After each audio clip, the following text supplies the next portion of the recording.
সবাইকে শুভেচ্ছা। আজকে আমি আপনাদের সাথে কথা বলবো ওয়ারিশান সম্পত্তি ক্রয়ের ক্ষেত্রে কি কি সতর্কতা অবলম্বন করতে হয়।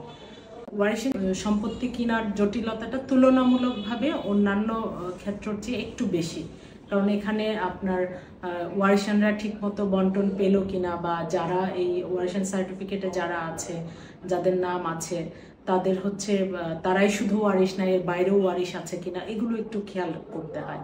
যেসব জিনিস আপনারা এক্ষেত্রে খেয়াল রাখবেন সেটা হলো, প্রথমে আপনি ওয়ারিশান সনদটা চাবেন, যাতে হচ্ছে আপনি মোটামুটি ধারণা নিতে পারেন যে তাদের যারা ওয়ারিশ আছে তারা সবাই এই ওয়ারিশান সনদের অন্তর্ভুক্ত হয়েছে কিনা।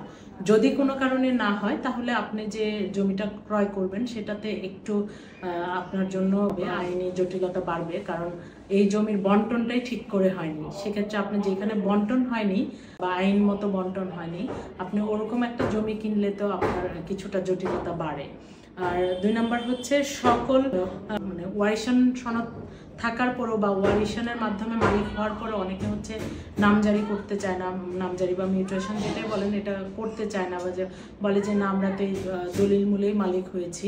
কিন্তু আপনারা একটা জিনিস খেয়াল রাখবেন, দলিল মূলে মালিক হলেও তাদের নামে আপনি কেনার ক্ষেত্রে অবশ্যই তাদের নামে সম্পত্তিটা হতে হবে। অর্থাৎ আপনি যদি তার যার কাছ থেকে কিনছেন তার নামেই যদি সম্পত্তিটা না হয় তাহলে সে বিক্রি করে কিভাবে।